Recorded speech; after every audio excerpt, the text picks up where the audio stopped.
Back again, guys, as promised.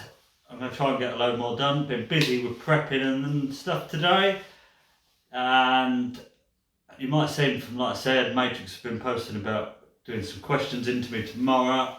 There'll be 3 videos live at 10:30, 12:30 and 2:30, covering, I think the plan is, one video I'll answer questions on anything, but I think it's going to be, one video will be fishing like soft pellets, one will be pellet feeder, and one will be maggot short, and hopefully, weather permitting, it's going to be sunny, a few shallow fish.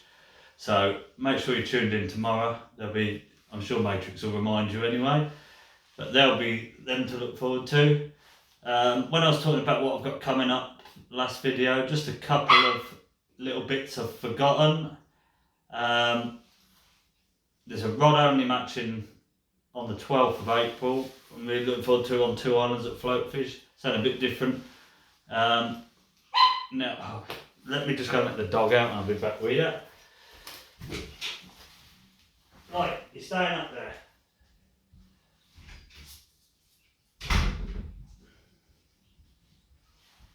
Sorry about that, guys. The dog doesn't like to miss out on anything. So yeah, rod only match. Now, it's not just a feeder match. To be honest, while there's a massive art to it and there's people that make it look so easy, it's not for me, those just the feeder matches, I'll be honest. I find myself wanting to grab a catapult and things like that. Like I say, there's a huge skill to it, so I'm not taking away from it, it's just not for me. I've fished 2 feeder matches before. Fished one at Decoy, Golden Rod, final qualifier, and actually just missed out second in my zone and I framed 4th in the match. That was alright, and I fished the Matrix one at Barston, and like I say, that one, it was just crying out for pinging some pellets, which I couldn't do, and I'd just rather fish how I want to fish, so I don't really do those rod matches. But this one is all styles. You can catapult, it's waggler, feeder, bomb, so looking forward to that. The other match, or matches that I forgot to mention the other day, is the Commercial Champs. Now, really looking forward to it. I love it. It's one of the best run events you'll ever go to. Wayne Sharman is a fantastic match organiser. I've fished it 3 times now. Obviously we didn't have it last year, but I fished it the 3 years previous. First year they pay the top 10 overall. It's big money, big prestigious event. I was 5th, didn't know the venues at all. So I went there just as a learning experience, if I'm honest, but managed to end up 5th. Just a little bit off the pace on a couple of the venues, just didn't know them well enough.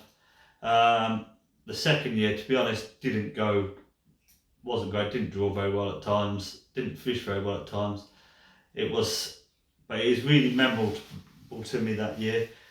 It's when that Christmas I'd become, when I first got signed as a consultant for Matrix, and to be honest, I had a terrible run of results. I wasn't drawing well, and it sort of got to me a little bit. I got a bit felt the pressure was on because I wasn't performing how I had been. And I remember that year's Commercial Champs really, really well. The second round was at Packington Summers, and I drew on Little Geary's. Didn't draw very well on Little Geary's apparently. I'd never seen the lake before. And that match turned my year around, in all honesty. I won the round, a £205 of F1 shallow. I think £50 was next in my section. Absolutely brilliant day. Love that lake. Yeah, and then last year, or 2 years ago, there wasn't last year. First round was at Makins, and I drew on a lake, one of the bigger lakes on phase 2. It's all on phase 2. And my section, they put 4 or 5, was it 6 peg sections, so 5 round this island. The peg next to me was the flyer, where you could reach the island with a pole, and then I was the only one in open water, and the open water was terrible that day, and I didn't catch a fish for an hour. I just watched people around the island catching carp. Then I did catch a couple on hard pellets, and I fished for skimmers, just trying to avoid some bloat, and I was catching an odd big skimmer, but I knew I needed some carp, so I focused on carp, and I caught 3 more, I think. Thought I'd been absolutely annihilated because they'd all got like 12, 13 carp. It turns out I was third in the section. I had £48 and £51 won the section. There was a 50 and a 51 around the island. They were much smaller fish and I couldn't see them because there's all reeds growing up next to it, just the elastic coming out. So I shouldn't have come off them skimmers quite so quick. Would have won the section, and as it turns out, the next few rounds went really well for me. I won my section second in the whole match at Western Pools. Third round I actually drew, was back at Packington. I actually drew back on Little Geary's and I won the round again. Had a £185 of F1s this time. Much better draw on that lake that day. The lake didn't fish so well, but again, I think I won the section by £80. Just really suits me. Nice shallow fishing on there and it's short. So that was 2 wins. This was the first last time was the first time they had 5 rounds instead of 4 and you had a dropper. I went to the next one was Meadowlands and I drew terrible section wise. If anyone's been there, the first 5 pegs down the bottom aren't numbered there, A to E, and the end one, E, is the best. I think it's E, it's the end, or it's A, I can't remember. Is the best peg on the lake. You've got so much room. It's fantastic. It's known as the best peg in the Midlands, other than 124 at Barston, I think. And the guy that was winning it, the guy that actually won my section next to me at Makins, he was on there. He won the section easily, but I managed second, and I was on like, I think it's D, so I've got 2 better pegs that side and Wayne Shaw on the other side who's brilliant there. No, Richie, Kieran Rich, then him that side. Yeah, managed second, and then the last round went into Barston. Knew I needed a win to sneak in some prize money, and I was really happy with my draw. I drew the worst section in the 40s. It's known as the worst section. I just got my head down and fished for skimmers. I had 1 carp on the bomb, 1 on the feeder, and then caught £50 of skimmers. I absolutely emptied it with skimmers the last 30 or 40 minutes on corn short. It was a big skimmer every put. So I ended with 3 wins, a second, and dropped my third. I knew I hadn't won it because the guy that was winning had already gone into the last round with 4 wins, so I couldn't get that. But the other results went away. I come second, picked up it's £1,500 for second. So that £3 the first match, I would have then beat him and won the league. So it's fine lines. Again, without the dropper, which they'd only put in that year, I would have won it. My worst was a third. He was last in his section the last round, but he'd already won it by then. So yeah, really looking forward to that. Now, I'm glad that's just out of the way. Sorry, I start ranting and raving when I start talking about previous matches. But I'm really looking forward to the commercial channel. Again, 5 rounds this year. Western Pools isn't in its laugh at this time. So we should all have lots of room, should be really good fishing. Now, on to today's subject, after 10 minutes. Hard pellet fishing. I did a video on it, but like I said last time, I have been asked about doing pellet shallow, which was a little bit in that video, but I'm going to do the dedicated full video to it. And then I've had a question, I've written it down here. Question from Richard. Hi mate. When you're fishing hard pellets, how do you go about fishing them on the drop properly? How to lay your rig in, which it goes with that. How best to feed, which again goes through a bit. What happens if the fish don't turn up in any numbers, or there's just odd ones milling around? And when do you know when to come off bottom? Now, I'll just start from the start again with our pellets. We'll have a quick run through it all, and I'll try and answer all these questions as we go along. It's a really, really good question. I've had another good question. It requires a separate video, but it will sort of be covered in this as well. So let's go through these. Right, on to hard pellets. When would you use them? Well, any time from when we go back match fishing. Some venues all year round, in all honesty. Carp love pellets, all fish love pellets. It's what they're brought up on. It's what they're fed at the fish farm. So it's like in my fish tank. If you can't get a fish to feed, you give them worms or something until they use the pellets. It's just what they've been brought up on. They recognise it as food. They recognise the sound of it. They just love pellets. Especially good on venues where there's a lot of silvers because it's more selective. Like softer baits, meat, your natural bait's going to get mullered by silvers. So I'll start with bait actually. I won't start with rigs, I'll start with bait.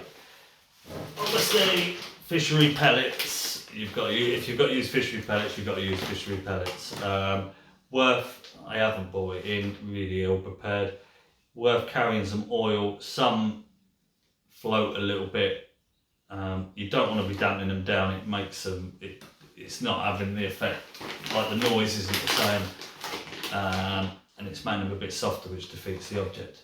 So a bit of oil. Personally, like spotted fin do a pellet oil. I would go against that slightly and use the salmon oil. It's just a different flavour. They see, like everyone uses pellet oil. It's just that something slightly different. Does the same job. You only need a little squirt. It covers all your hands. It's a mess, but it does work. On a hot day, just make sure you put it on as soon as your bait's on the tray. Give it time to soak in a little bit, just so your hands aren't getting so messy. Quick little tip for you. But a lot of venues, especially around here, it's all used what you want. So for deck fishing, Catalyst pellets through and through. You all know by now how much I love Catalyst pellets. I don't use for carp 4 mil pellets. They don't catapult as nicely. They actually sink faster than the 6 mil because there isn't the surface area of it to hold them up in the tension. They sink like stones, so they're defeating the object slightly as well. So sixes are my go-to for pinging, if I'm honest. Yeah, 6 mil Catalyst pellets, they are my favourites. Now if I'm just, like I use them short, and when I'm fishing on the bottom where I'd be building it up during the day, might catch a few shallow, might go back on the deck. I just love them. If I'm solely at a venue where like long, I'm just going to be fishing shallow, and there are a lot of venues like that, deeper venues, where in the summer you're not going to be fishing in 15 foot of water or something. Like, we'll take, again as I always do, go back to a few local venues to use as a guide. Float Fish Farm, 2 Islands, 15, 16 foot deep. You're not going to be fishing on the bottom there. You're going to get so many liners when there's lots of fish in the summer. So if I am pinging purely like long, purely to catch shallow, I'll change to the boosted 6 mil pellets.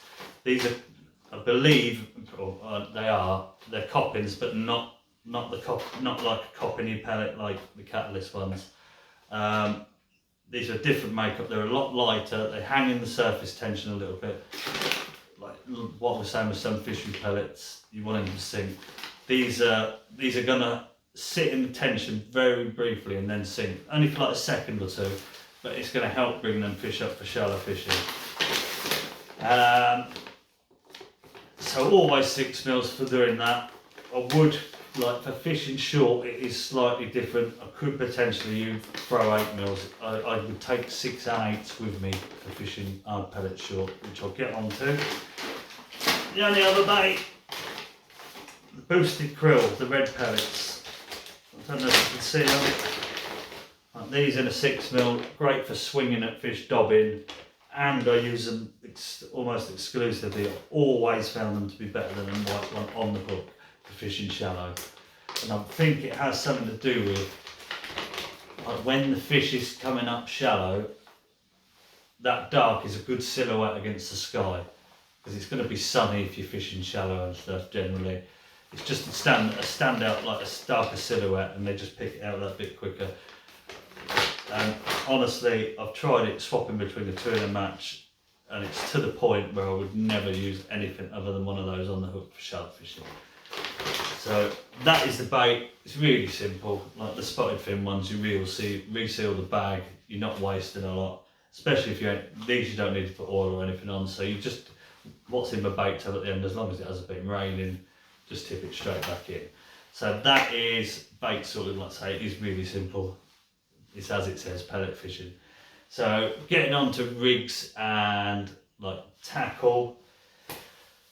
First of all, elastic choices. Now, you'll have learned last year I did start using like 14 to 16 slick for a short kit at rookery and places like that with caster shallot and catching like big weights carp quickly.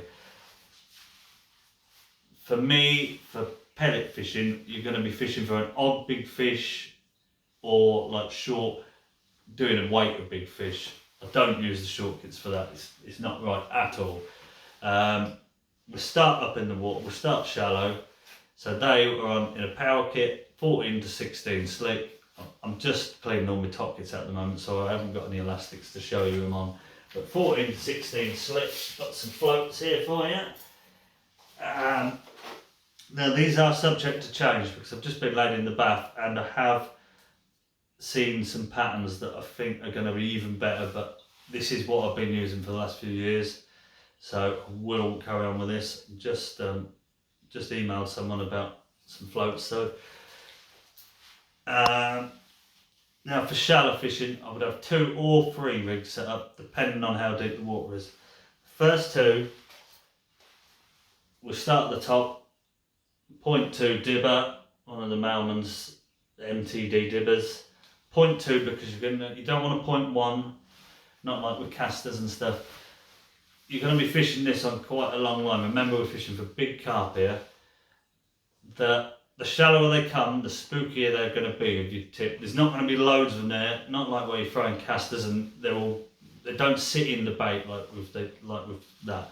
So you're going to be flicking your rig round your feed and catching another one, almost dobbing them. So you want the 0.2 just as a bit of weight. I would have, it'd be 020 mainline. And again, like I say, you keep trying to keep your poultry by. So I like 3 foot of line above for this rig. It's not full on like 7 or 8 foot of line for swinging dobbing, but you can swing it in front of them. You're just swinging it round your feed, plopping it around your feed. So it would just be shot, just a couple of number 10 shot, and then you pellet. That will settle that lovely. Simply, I'd have my 2 shot right underneath the float, then my loop, and then a foot hook length of 018 probably, 016 or 018 depending on the size of the fish. Hook choices again, if I was fishing for smaller carp like up to 3 or 4 pound generally, the MXC3 in a 16. For anything bigger it would definitely be 018, and it's an MXC4 in a 14. These hooks, I will do a little video on the hooks, but they are quite small for their size, so a 14 is in between like a 14 and a 16, which for me is going to be perfect size. I love the sizing of all the hooks, and I'll go into them a bit more in a separate video.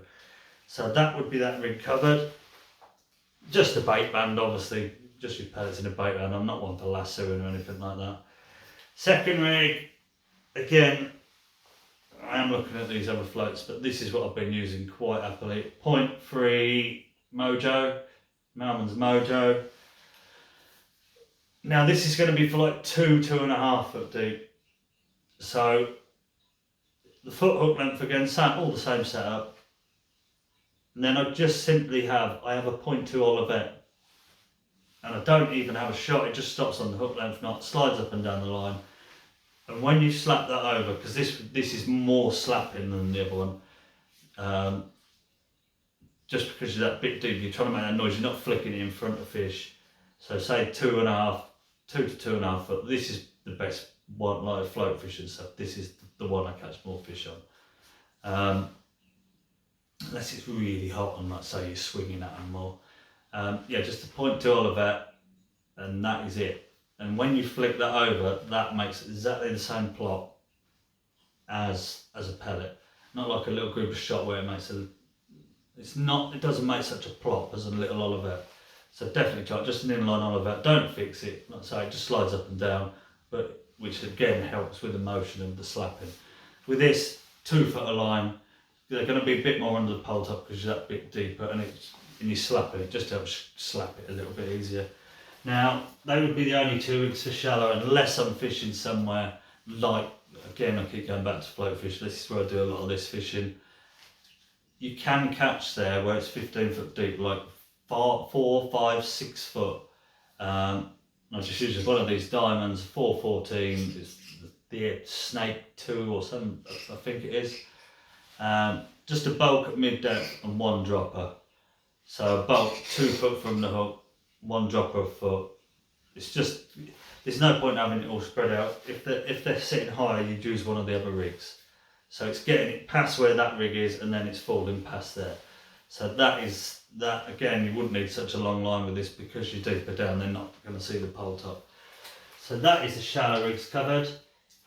Now deep rigs, this goes on to the question, sorry I'm just getting a bit of paper at my feet here, how to lay the rig in and how to fish it on the drop.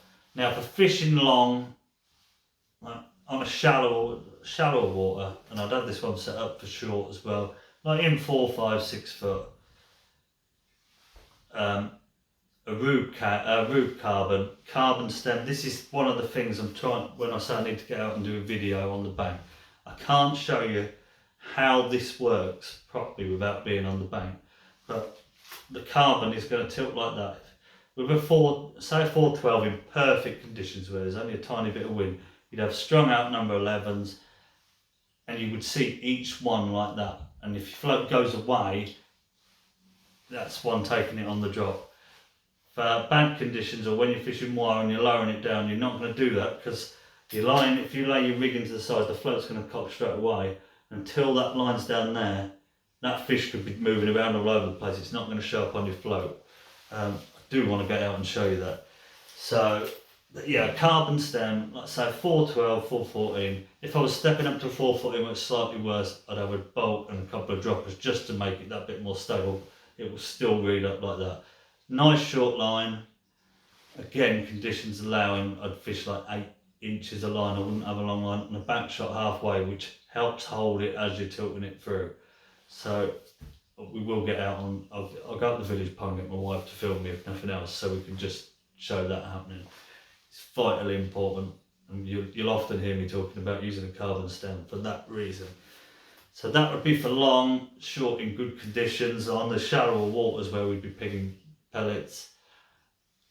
Now we'll go back to float fish, and again this would be a sort of like meadowlands where you fish hard pellets short. Now I worked on this a lot of float fish last year, played around with it, and heavier is actually best. You don't want your float moving around the slightest, as you remember, because the depth, like top 5, and the same applied to me. It went against everything with the light rigs. When they rock up short, they're there in force. So I found just a bulk and a couple of droppers on a wire stem, bombing it straight down and keeping it there with a big size float. Like top 5, you're in 7 foot, 6.5, 7 foot. Use a 418 Rube Titan. Now that's going to go, let's say, low straight down, and it's not going to move. The wind gets up on them sort of venues like Meadowlands, it's big lake. Anywhere where you're going to have a lot of carp turn up short on hard pellets, know your venues.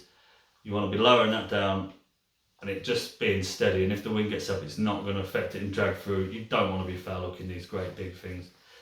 You're just going to break something, hook lengths, or even worse, your pole. So for that, 418, and as you remember on my videos there last year, I set one up for a top 4 now, so I can get back in shallow water if they do rock up and they're feeding well. I just have a 416 in like 5 foot. When it's not fishing so well, I'd always have that lighter one to fish through the water as well, just for if you're trying to catch an odd fish, which again goes back to the question, what would you do? You keep laying your rig in, just feeding a few pellets. You've got to keep feeding, it's all noise, but 2 or 3 pellets is enough noise, Richard. So just keep throwing 2 or 3. You don't need loads, it's just to attract them in. The more you get on the bottom there, the worse it's going to get, because they start breaking down, it turns into a ground bait. You wouldn't ever feed ground bait loose in deep water. You know it's all going to sit up and be horrible. So that is the first part of that question. let me get the piece of paper here again. We'll go through all these now before I do the technique. Hard pellets on the drop and how to lay the rig in, that is it. When is best to feed? Now, for me, best time to feed is before you put your rig in. So if you're fishing short, throw your pellets. You want to make sure you're accurate, obviously. It's a bit of practice doing it and knowing where they're going before you've put the float to aim at. But a bit of practice, you'll know what you're doing. Doesn't take long, just getting it in that right action. If it helps you, do it a couple of times with your float out there first. Something I often do. I normally start short anyway, but then first ship out, hold your bolt, aim at your float, and if I'm not starting on that, I will still do that and aim it just to get my eye in as where the float is. So another little tip, again something you might not think of, but just get yourself lined up so you know that it's going in the right place the rest of the day. Obviously have a marker and you'll soon get the distance right. So throw, again I like to double feed, so depending on the venue you could be doing 2 or 3, you could be doing 10 pellets twice. Depends how prolific the venue is. Like decoy, beastly like a decoy, it works really well, hard pellets short, and because there's so many skimmers and stuff, you actually feed quite a lot of pellets, you know they're getting eaten. And then go out and lay your rig through and hold it through. Now, when you start catching, you hook one and you want to, while your pole's still there, throw some more at your pole top. It'll tear off against your elastic, ship back, and then play it. And then what I often do is if it's a big fish and it's took 3 or 4 minutes, then throw again before I go back out. Try not to feed when you float in the water, because you will. When they turn up, you are asking to foul hook them, where they're looking upwards for the bait coming down, swimming around like these buggers. Yeah, and catching your line. Not only are you wasting a lot of time, you're spooking fish off because they tear out the peg when they look like that. What happens if the fish don't turn up in numbers? Odd fish milling around. Well, in all honesty, I know it might sound backwards a little bit. If there's only odd ones milling around, I'd be fishing longer so they're more confident. Like 13 metres. 13 metres is a good distance to fish on those waters where it isn't mega deep. They're comfortable there, 13, 14 and a half metres. And it would actually there'd be more shallow fishing even though there's less fish about. Just building the peg up, you can feed quite a lot because we're shallow fishing. Say if we're fishing that 2 foot deep rig, once those pellets have gone past 2 foot, they're not doing anything for your swim. So you regularly feeding, not a lot, and it would just be about slapping about. If there's really not that many feeding, cutting the feed right out and just slapping the rig. We learnt this on coaching last year when I was there, how effective just slapping a rig is. It's not everyone's cup of tea. You've obviously got ping and odd pellet in it, but it is great, and that would be the best way until they come in like short to feed. The problem you're going to get is if you're feeding regularly and there's not a lot there, and then they do turn up, when you go on the bottom, once they go down for food, is again going to be lots of liners and everything. That is where I've got this. I've got one in the house because I've just had another one delivered. Awesome rods. The little 9 foot commercial bomb, Horizon Pro. Just a short 9 foot rod, that's my choice, best rods I've ever used. Just underarming that at like 13 metres wherever you're fishing, you're not going to get the foul hook because your line's on the bottom and you just wait for your rod to be pulled on. If you're doing that, set the drag really loose because you're not fishing far and they will snap you when they tear off against the rod because you've not got a lot of stretch in your line. So I hope that helps. How do you know when to come off bottom? Well, reading your float, mate. If you're getting lots of liners, come up. If you start foul hooking fish, come up. You will have days, I've had it myself, where you're getting loads of liners, you foul hooking a few, you come shallow, even a foot off bottom, you don't get a bite. They're just milling around, and that's when the bomb would work well. There's a couple of other things we can do in that situation. I do like, when it's like that, feeding the 6mm but having an 8mm pellet on the hook, just as a bit of a standout. And again, if I was getting bothered by small silvers, like the small skimmers, I'd do it. Medlands last year, UK Commercial Champs was a good one for it. I was catching pinging, just catching little skimmers. Then I started hooking on carp, but they were a nuisance. Swapped to 8mm on the hook, and I was catching carp and big skimmers. You'd be amazed the difference it makes. Them little ones just can't get it in their mouth like an 8mm properly. But the 6mm are far more attractive. Getting back onto that on the short line, there's some venues, again, Meadowlands, feeding lots of 6mm, and you're catching them skimmers, and they're well worth catching, like 2 and 3 pounds, the proper ones. But if they do become a real nuisance, swapping to feeding 8mm is a winner in that situation. Just because they can't get in their mouth, and they, as soon as they realise they can't get stuff in their mouth and they can't food, it will give the carp more chance to come in, because they will disappear a bit. The other thing we can do in that situation, like I say, there's several ways of skinning a cat, as they say. If we can't get a bite on the bomb and we're going in with a pole and getting liners and everything, foul looking them, just replumbing, just a metre off either one side or the other, and putting a pot on, just rattling a few in just off to the side. So they're all based around your pellets, and you're just getting a nod on as it comes in and out of the main bed of pellets. You're away from the main bulk of the fish, should cut down on the line. It's another way of doing it. The only other thing I could suggest, it has worked for me in the past, a big hook bait, a couple of worms or something, just laying them there, a lot of float showing, waiting for it to go. But that's worst case scenario. I'll try not to go down that route. Before I go on to the technique bit, just the thing with back to tackle, that short line, those 2 ones on the short line, I'm not prattling around on them. On those sort of waters where the pellet short works well, you're fishing for big stamp fish. The elastic would be stepped up. I didn't cover any of the bottom elastics actually. For fishing long on the bottom, I'd use the green slick 16 to 18, just that bit heavier. You want the lighter one for shallow, just so they swim out without erupting and scaring all your fish off. Just the green, it's still nice and soft, you ship back. You can let the fish run about a little bit. For short, I use the 18 to 20, the red. And it would definitely be 018 bottom. I sometimes even fish 020 to like 023 to an 020 bottom. And for that, I'd definitely be using an 8mm on the hook on that line. It's just the MXC4, the size 12, so it's between a 14 and a 12. Again, perfect size in my eyes. So we've sort of covered how to feed and everything on the bottom. Just going through shallow fishing, I'm trying to cover a few pet questions here in one go.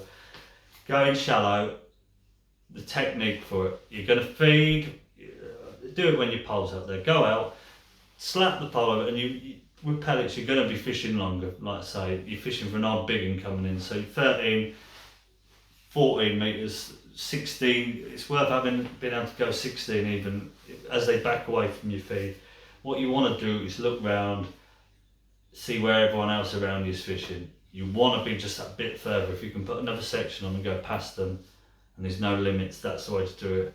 13, if there's not everyone, a lot of venues, not everyone, a lot of people like fishing short and stuff, not everyone's going to fish shallow. 13 metres is a nice comfortable distance then. So that's that. Go out to that, straight away, a couple of slaps, and I would always start on the 2.5 foot deep rig. It's just the in between. If you're not getting bites, you can always try dropping down on the deeper one. If you fail looking a few again, just come up on the foot deep one, but the 2 foot one generally seems best to me. It's the one I've caught the most on, very confident in. But go out, a couple of slaps or 3 slaps, don't just thrash it to a foam. Nice little plop, firm twist, plop it in, so you're getting a plop from the float, the olivet, the pellet. You should see the 3 distinct plops. Do it again, and you want to be aiming to get where it's left the little rings on the water, trying to get them, your 3 items in those 3 rings. That's how I always try and teach people.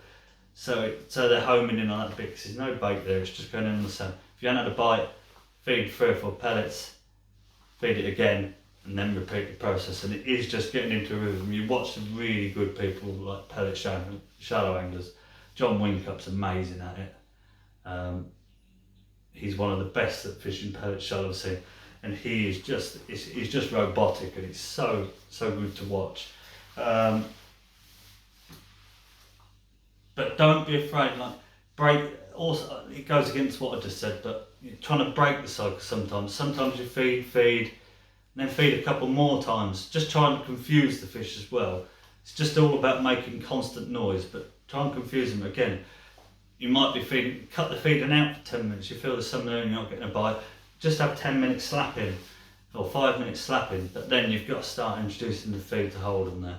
And then as the day goes on, just like when we cover pellet waggling and bomb, where you're fishing the waggler all day, as the bait builds up on the bottom, later in the day when they stop mooching around and they go down in mass, going on the bottom with over your bait with hard pellets.